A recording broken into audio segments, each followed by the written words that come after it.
Assalamualaikum warahmatullahi wabarakatuh. Innal hamdalillah nahmaduhu wa nasta'inuhu wa nastaghfiruh wa na'udzu billahi min shururi anfusina wa min sayyiati a'malina. Man yahdihillahu fala mudilla lahu wa man yudlil fala hadiya lahu. Wa asyhadu an la ilaha illallah wahdahu la syarika lah wa asyhadu anna Muhammadan abduhu wa rasuluh sallallahu alaihi wa ala alihi wasallam. Jamaah yang dimuliakan oleh Allah, mari kita lanjutkan pelajaran kita dan kita memasuki bab yang baru, yakni bab Islam adalah satu-satunya agama yang benar. Satu-satunya agama yang benar diridhoi dan diterima oleh Allah Subhanahu wa taala adalah Islam.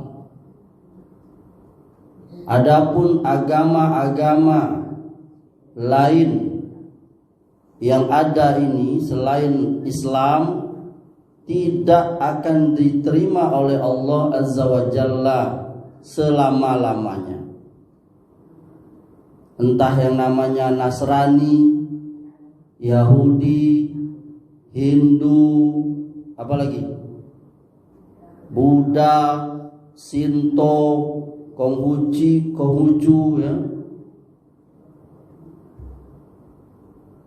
tidak akan diterima oleh Allah, karena agama itu, dua agama seperti Nasrani dan Yahudi itu telah menyimpangkan ajaran dari nabi-nabi dahulu, sehingga agama mereka menjadi agama kufur dan agama syirik. Adapun agama yang lain, ya, maka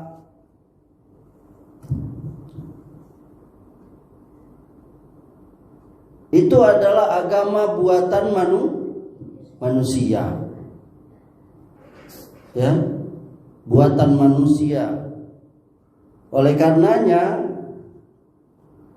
setelah Nabi Shallallahu Alaihi Wasallam diutus, semua manusia yang memiliki agama di luar Islam wajib masuk Islam, mengikuti apa yang didakwakan oleh Nabi Sallallahu Alaihi Wasallam.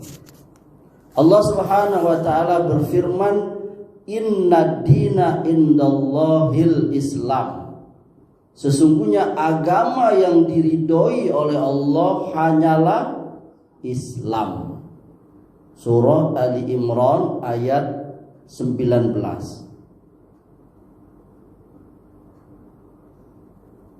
Kemudian Allah Subhanahu wa taala juga berfirman, afa ghaira dinillahi yabghuna wala aslama man fis samawati wal ard tau'an wa karhan wa ilaihi yurja'un. Maka mengapa mereka mencari agama yang lain selain agama Allah, padahal apa yang ada di langit, apa yang ada di bumi, semuanya berserah diri kepada Allah, baik dengan suka maupun terpaksa, dan hanya kepadanya lah mereka semua dikembalikan. Surah Al-Imran ayat 83. Di ayat 85 Allah berfirman, wa may yabtaghi ghairal islami dinan falan yuqbala minhu wa huwa fil akhirati minal khasirin. Dan siapa saja yang mencari agama selain Islam, maka tidaklah akan diterima agamanya itu, dan di akhirat dia termasuk orang yang rugi. Rasulullah bersabda, al-Islamu ya'lu wa la yu'la. Islam itu tinggi, tidak ada yang mengalahkan ketinggiannya. Hadis dikeluarkan oleh Daruqutni. Jadi jamaah, ibunda sekalian, wajib seorang muslim meyakini agama kita ini benar. Selain agama kita itu salah dan sesat. Ini wajib. Ya. Dan mereka ini ya, pada saat Nabi SAW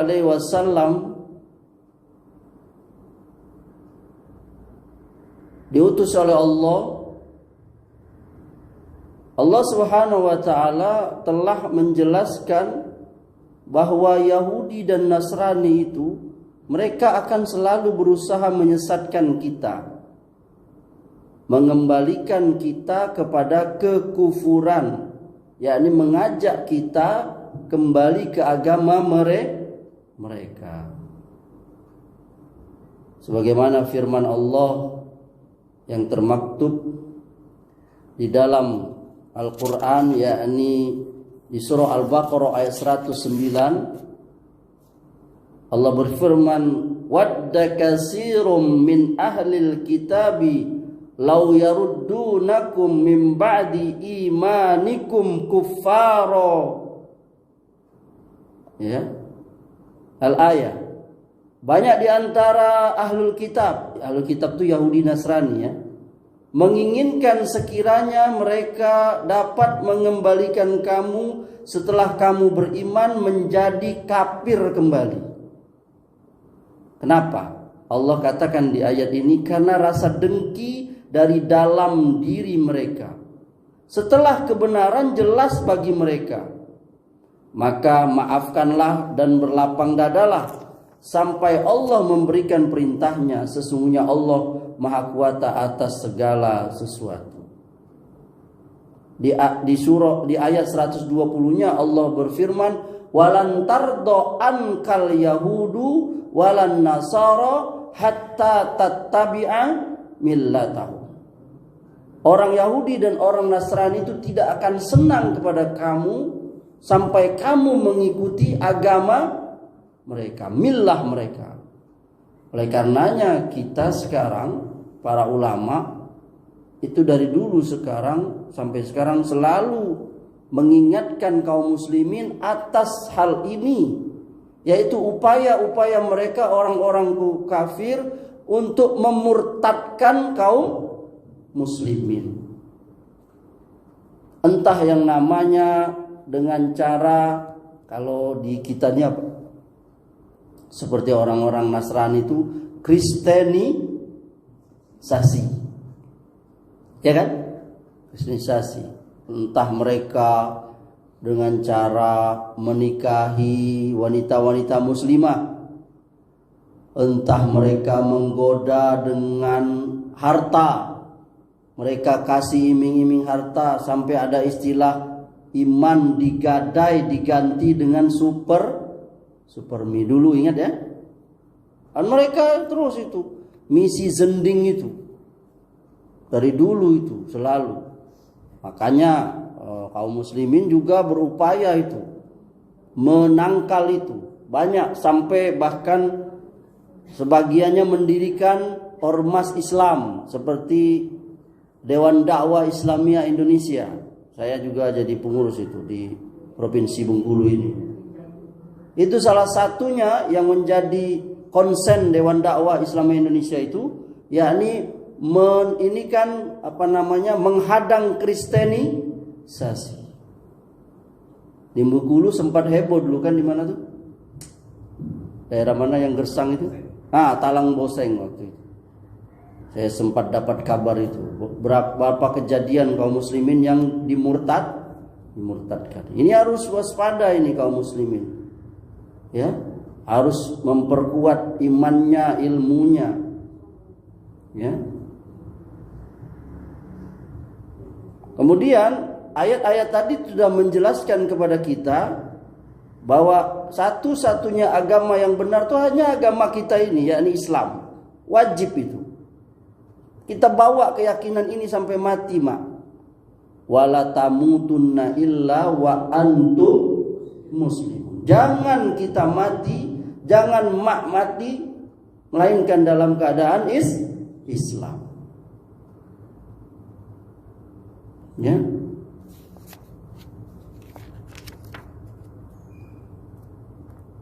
Jadi mereka dari ayat-ayat tadi kita dapat kesimpulan agama yang benar itu hanya Islam. Agama selain Islam itu tidak akan diterima oleh Allah. Kemudian ayat-ayat tadi juga menjelaskan kepada kita mereka orang-orang kafir itu tidak senang kepada kita sampai kita mengikuti mereka. Dan sekarang ini ya, tapi barangkali sejak tahun 70-an tuh, ada lagi cara mereka itu, jamaah sekalian, yakni mereka itu gencar sekali menghembuskan propaganda penyatuan agama. Kalau bahasa ininya itu wihdatul adyan, kesatuan agama. Konsep satu Tuhan tiga agama, semua agama sama. Dan ini gak bisa diterima, baik secara nas, dalil nakli Al-Quran dan hadis, maupun akli secara akal. Itu hanya angan-angan belaka saja. Gak mungkin agama itu bisa bersatu. Gak mungkin. Karena pokok-pokoknya berbeda. Dan ini sudah dibantah oleh Allah Subhanahu wa ta'ala di dalam surah Al-Baqarah ayat 111 sampai 112. Wa qalu la yadkhulal jannata illa man kana hudan aw nasara. Tilka amaniyuhum. Qul hatu burhanakum in kuntum shadiqin. Mereka itu, yakni orang Yahudi Nasrani itu bilang tidak akan masuk surga kecuali mereka, yakni orang Yahudi dan Nasrani. Allah bantah itu. Itu hanya hayal mereka saja, kata Allah. Angan-angan mereka saja itu. Kalau memang mereka benar, tunjukkan apa buktinya. Apa buktinya kebenaranmu itu? Kau mengatakan tidak akan masuk surga hanya Yahudi, melainkan hanya Yahudi dan Nasrani. Qul hatu burhanakum in kuntum shadiqun. Beri dalil kamu. Makanya kita dalam agama ini harus ada buktinya. Mana ngomong tuh harus ada bukti. Dalilnya mana kamu bilang bahwa yang masuk surga itu hanya kamu. Ya kan, jadi ini berbahayanya mereka ini. Mereka menganggap bahwa tidak akan masuk surga kecuali mereka. Maka aneh kalau ada orang menganggap semua agama itu sama. Ya enggak, Pak? Ya enggak, Pak? Kenapa? Karena yang lumrah ya, masing-masing pemeluk agama itu mengaku merekalah yang benar. Kata orang Nasrani mereka yang benar. Kata orang Yahudi mereka yang benar. Kata Buddha mereka yang benar. Kata Hindu mereka yang benar. Kata kita yang benar. Ya. Oleh karenanya nggak boleh kita punya keyakinan ini. Seluruh agama itu sama, itu nggak boleh. Ya. Bahkan dikatakan oleh Allah Subhanahu wa ta'ala, wa qalu kunu hudan aw nasara tahtadu. Qul bal millata Ibrahim hanifa wa ma kana minal musyrikin. Mereka berkata, jadilah kamu penganut Yahudi atau Nasrani, niscaya kamu dapat petunjuk. Katakan pada mereka, kata Allah, tidak, tapi kami mengikuti agama Ibrahim yang lurus. Dan Ibrahim itu tidak menyekutukan Allah. Surah Al-Baqarah ayat 135. Allah juga berfirman, wala talbisul haqqo bil batil wa taktumul haqq wa antum ta'lamun. Kata Allah, jangan kamu campurkan yang hak dan yang batil,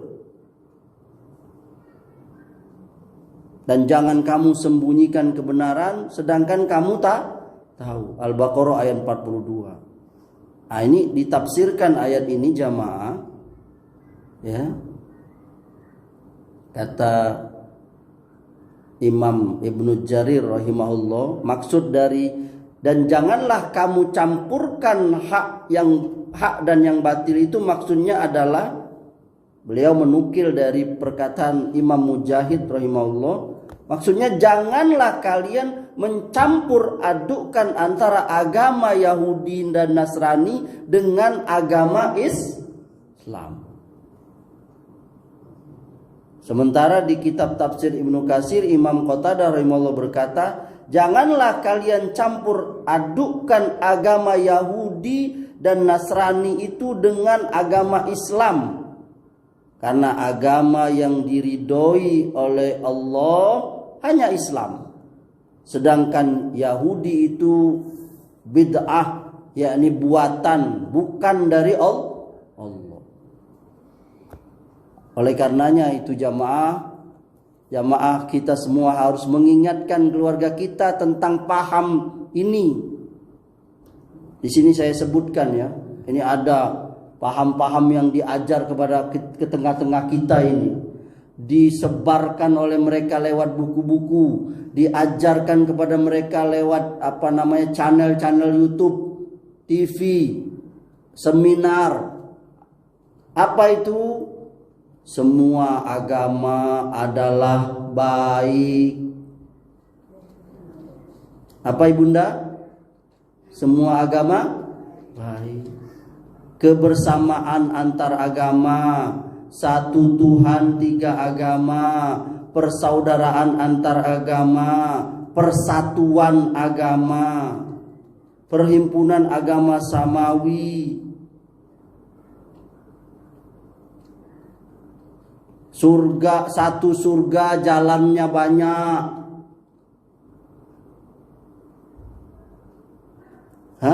Ini sesat dan menyesatkan. Dan ini ada yang kita kenal kelompok ini, ada yang bernamanya JIL. Apa itu, Mak? Apa itu ya Anda? Jaringan Islam Liberal. Itu ngajarin mereka itu. Saya pribadi ada buku mereka, tokoh-tokohnya itu semua ngeri sekali. Mereka pakai dalil-dalil juga, dalil-dalil Quran, tapi dipotong-potong, dicomot-comot. Contoh, mereka memotong hadis riwayat Muslim itu, kullu mauludin yuladu alal fitrah. Sesungguhnya setiap anak itu lahir dalam keadaan fitrah, suci. Nah, tapi dipotong sampai situ. Jadi menurut mereka semua kita nih Islam. Padahal ada lanjutannya itu apa? Hadis itu. Fa'abawahu yuhawidanihi au yunasranihi au yumajsani. Orang tuanya lah yang menjadikan dia Yahudi, Nasrani atau Majusi. Ini bahaya sekali. Jadi dipotong-potongnya Pak. Kan jadi sesat nggak? Ya jadi sesat.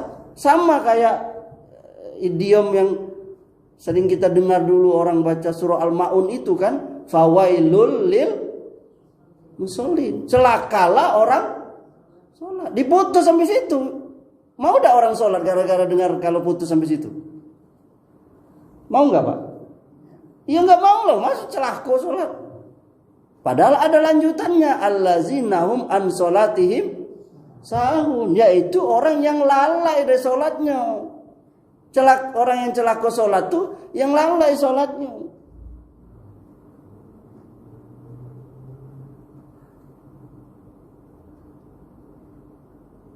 Yakni lalai dari apa? Khusyuknya, dari cara sholatnya, dari dan seterusnya. Sama kayak la ilah. Makanya jangan dipotong. Apa la ilah? Nah, ini ibu-ibu sering la ilah. Berarti apa? Tiada Tuhan. Kan ini gak jadi artinya jadi berubah gak? Karena dipotong. Harus la ilaha illallah. Itu. Jadi berbahayanya pemahaman mereka ini. Ya. Jadi jaringan ini mereka tuh lucunya itu mereka tuh cuman ngajarnya ke orang muslimin. Mereka nggak mau ngajarin ke tempat ibadah yang lain itu. Karena pasti diketawain kalau mereka ngajarin di tempat ibadah yang agama lain itu. Karena agama lain menganggap agama mereka lah yang benar. Agama mereka yang masuk surga. Agama yang lain masuk neraka.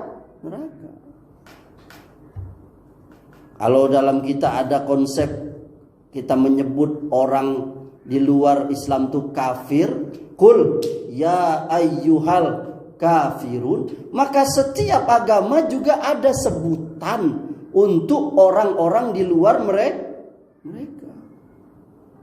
Orang Kristen ada sebutan untuk orang di luar mereka, orang Nasrani Katolik juga ada, Hindu, Buddha juga ada sebutan untuk orang yang di luar penganut agama mereka. Nah, ini bahaya ini mereka. Ya. Yang kalau kita simpulkan jamaah, ajaran paham kelompok ini nih, target utama mereka ini adalah kepada kaum muslimin ini ya. Pertama, menimbulkan kebimbangan terhadap Islam. Jadi mengacau pemahaman kaum muslimin serta menjerumuskan kaum muslimin dengan cara menyebarkan subhat dengan syahwat. Akhirnya kaum muslimin, oh iya juga dah. Oh benar juga dah. Sehingga ragu. Padahal pinter, padahal profesor, padahal doktor. Dulu waktu kita belum kenal gelar-gelar kayak gitu, orang tua kayak kita dusun dulu di apa namanya, mereka berani mengatakan Islam agama yang benar. Iya kan Pak? Dusun dulu yang kita nggak tahu sekolah atau apa. Mereka taunya Islam itu. Tapi sekarang ini orang diajak supaya ragu dengan Islam itu sendiri. Ya. Yang kedua, mendangkalkan cakupan agama Islam dan kandungannya. Yang ketiga, memunculkan kaidah-kaidah yang bertujuan menguliti dan mematikan ajaran Islam, melumpuhkan kaum muslimin, bahkan mencabut akar iman dari hati. Yang keempat, memutus tali persaudaraan antar kaum muslimin di seluruh negeri Islam. Lalu menggantinya dengan istilah persaudaraan dengan mereka. Ya.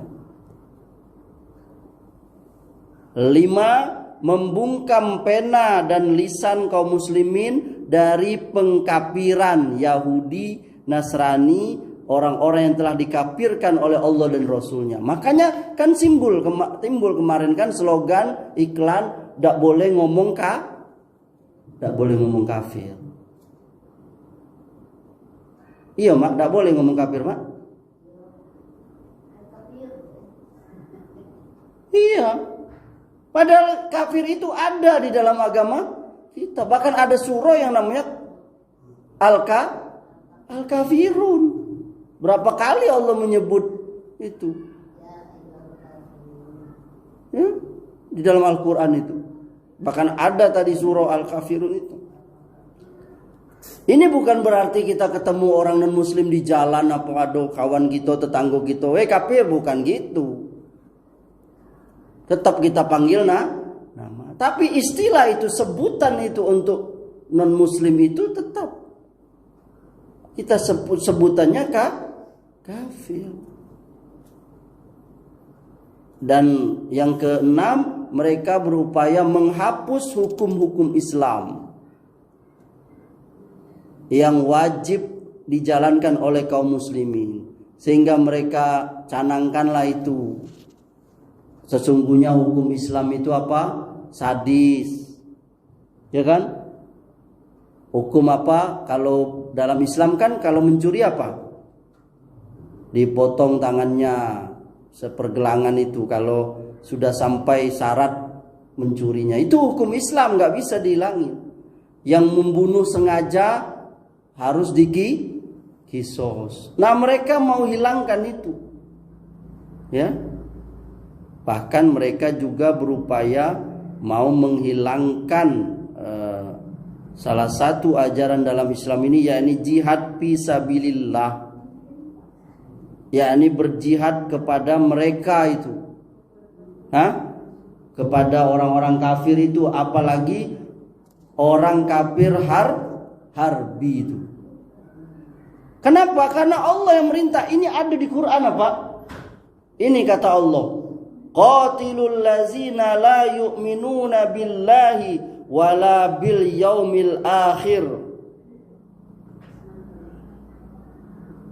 wala yuharrimuna ma harramallahu wa rasuluh. Al-ayah. Perangilah orang-orang yang tidak beriman kepada Allah dan hari kemudian, yang mereka tidak mengharamkan apa yang telah diharamkan oleh Allah dan Rasulnya. Wala yadinuna dinal haq minallazi na'utul kitaba hatta yu'tul jizyata an yadiwahum saghirun.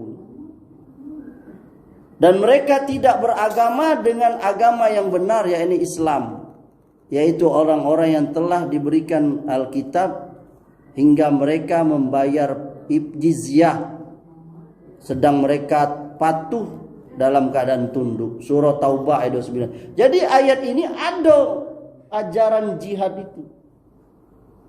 Ini mau dihilangkan mereka. Ya. Padahal coba lihat sekarang nih kaum saudara-saudara kita yang di mana tuh? Di di Gaza itu kan. Kalau mereka nggak melawan gimana? Habis tuh sekarang, ya Allah, ribuan ibu-ibu, anak-anak yang sebenarnya nggak boleh kalau dalam perang tuh nggak boleh itu.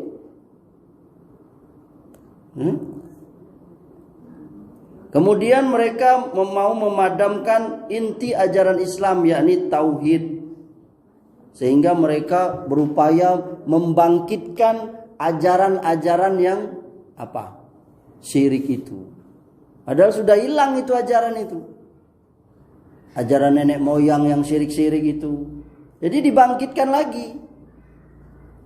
Ini berbahaya nggak nih?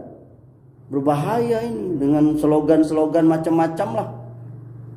Menghidupkan kembali adat apa. Padahal adat itu dalam Islam nggak apa-apa. Tapi adat yang dibolehkan oleh syariat. Seperti kita orang Minang soal makan, ada namanya misalnya rendang segala macam, itu nggak apa-apa, itu kan adat. Orang Betawi ada ketoprak, orang Jawa ada apa tuh?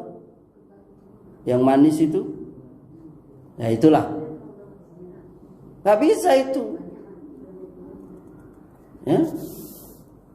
Kalau itu nggak apa-apa, itu adat yang dibolehkan. Tapi kalau yang syirik, ngarung kepala kerbau untuk jin di laut supaya tidak datang bala, itu harus dihilangkan.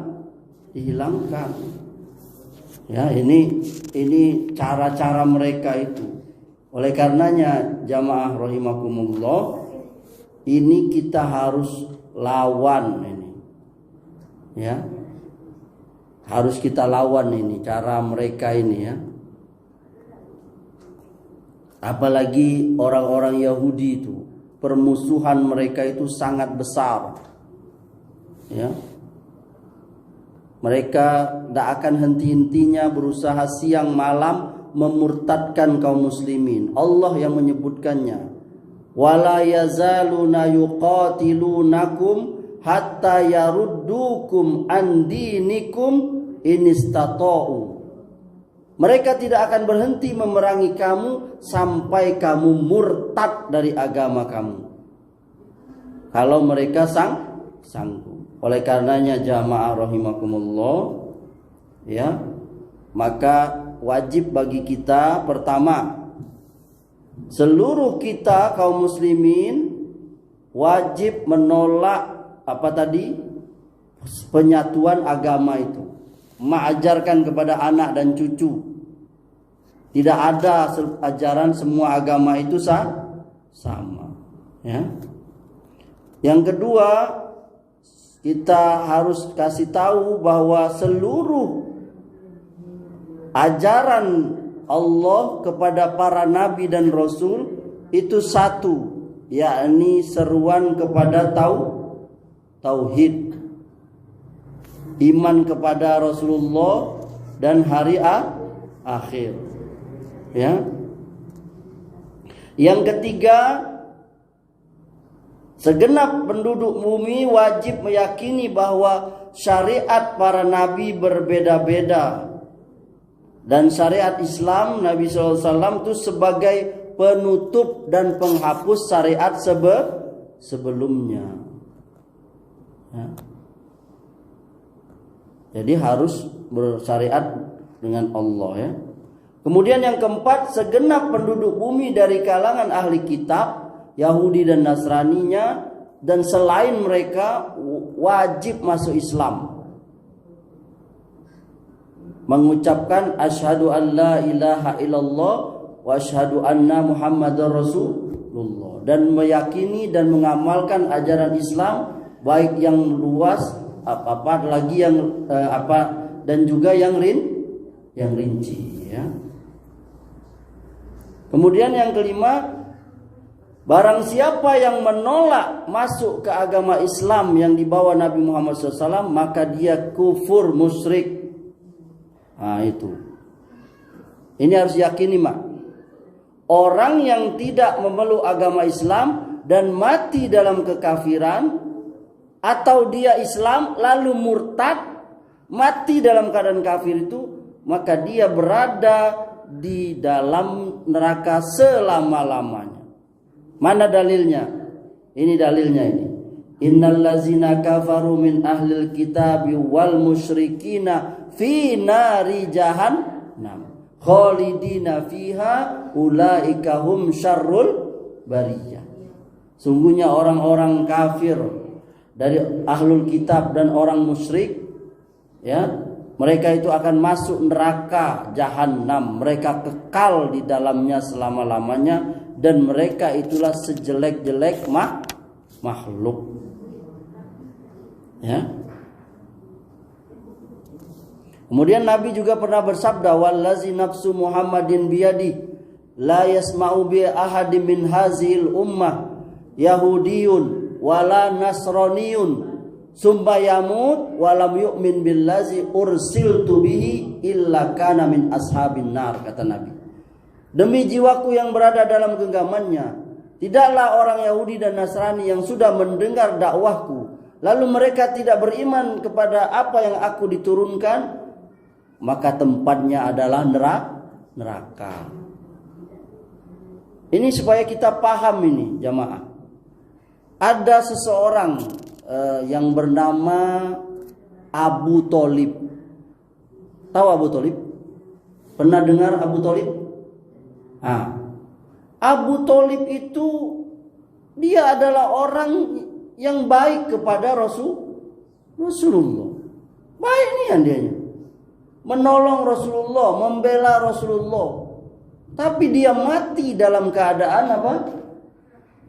dalam keadaan kafir.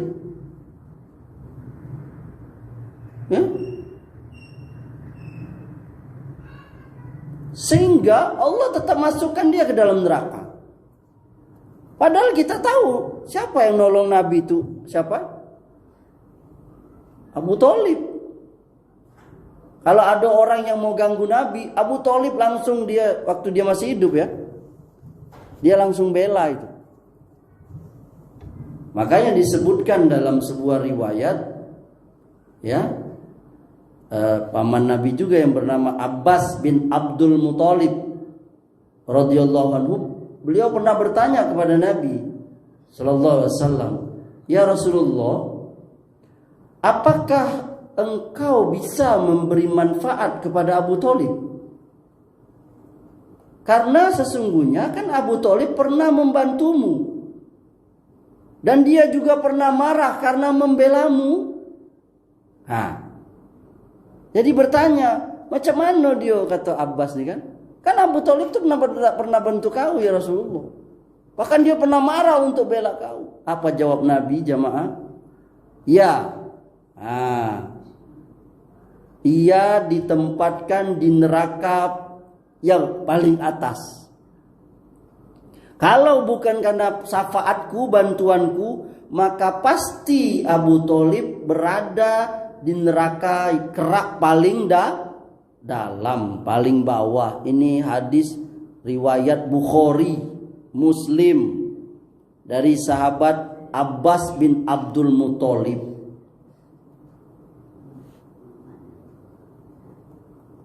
Perhatikan ini Bunda, hadis yang kedua ini dari sahabat Abu Sa'id Al-Khudri, bahwa pernah sahabat itu ngomongin soal pamannya Rasulullah Abu Thalib ini di hadapan Nabi. Apa langsung Nabi berkata? Kata Nabi, mudah-mudahan akan bermanfaat baginya syafaatku nanti pada hari kiamat. Maka ia Abu Thalib, dia dapat siksa yang paling ringan di neraka paling atas, yang mencapai kedua mata kakinya ke neraka. Dan karena itulah otaknya mendidih. Ini ternyata, ya Allah, alangkah ngerinya mak.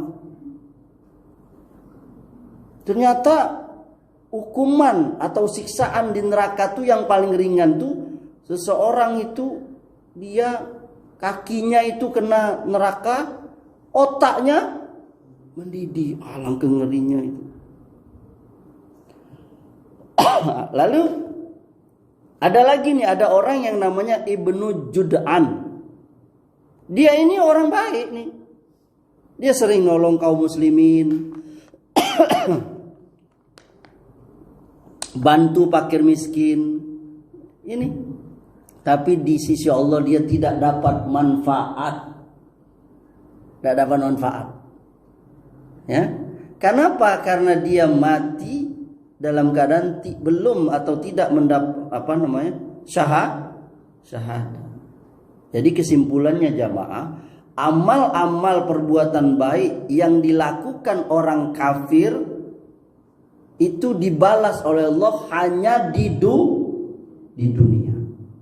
Saya ulangi nih, orang kafir yang berbuat baik itu dibalas oleh Allah. Allah itu baik. Faman ya'mal misqala dzarratin khairan. Sebesar biji sawi perbuatan baik itu Allah akan balas. Alhamdulillah. Yahdikumullah wasna. Ya. Jadi Allah akan balas, tapi hanya di dunia. Sedangkan di akhirat semua amal orang-orang kafir yang baik-baik tadi itu enggak ada nilainya. Dia seperti debu berterbangan. Catat ini mak, ini dalilnya nih. Surah Al-Furqan ayat 23. Allah berfirman, wa qadimna ila ma amilu min amalin faja'alnahu haba'am mansura. dan kami akan perlihatkan semua amal yang mereka kerjakan. Jadi nanti kebaikan-kebaikan yang dikerjakan orang-orang kafir itu dilihatkan oleh Allah. Tapi kata Allah, kami jadikan amal mereka, amal baik mereka itu debu yang berterbangan. Itu. Jadi nggak ada apanya? Nggak ada nilainya, nggak dibalas. Kemudian selanjutnya jamaah rahimakumullah, walaupun, ingat nih, ini akidah nih. Walaupun kita meyakini mereka kafir, tapi kita tetap harus berbuat adil kepada mereka. Yakni seorang muslim tidak boleh berbuat zalim kepada mereka. Jangankan kepada manusia, kepada hewan boleh nggak zalim? Boleh nggak? Nggak boleh. Lihatkah kisah itu yang wanita yang pezina itu menolong anjing itu dirahmati oleh Allah. Dan dia taubat lalu dimasukkan oleh Allah ke surga. Dan Allah marah kepada wanita yang mengurung kucingnya sampai mati tidak dikasih makan. Allah masukkan dia ke neraka. Ini kebaikan kepada hewan. Gak boleh zalim kepada hewan. Bunuh hewan saja harus dengan cara yang baik. Apalagi sesama manusia. Oleh karenanya dalam Islam ada aturannya itu hubungan interaksi kepada orang berbeda agama. Makanya ada istilah kafir harbi. yakni orang kafir yang mengganggu kaum muslimin itu boleh kita lawan. Ada yang namanya kafir zimni, yakni orang kafir yang hidup berdampingan sama kita, yang tidak berbuat nggak berbuat jahat, itu boleh kita berbuat baik kepada mereka. Apalagi mereka masih ada hubungan dengan kita, misalnya keluarga dan sebagainya. Ya, oleh karenanya sekali lagi nggak boleh kita menganggap sama semua agama, dan setiap kaum muslimin juga ingat harus tetap menjaga agama mereka supaya tidak terpengaruh, dan juga dalam batasan-batasan agama kita, misalnya tidak boleh kita menjadikan mereka itu sebagai kawan akrab, nggak boleh. Mak harus kasih tahu anak-anak, nggak boleh berteman akrab sama orang yakni orang kafir, nggak boleh. Apalagi menjadikan mereka pemimpin.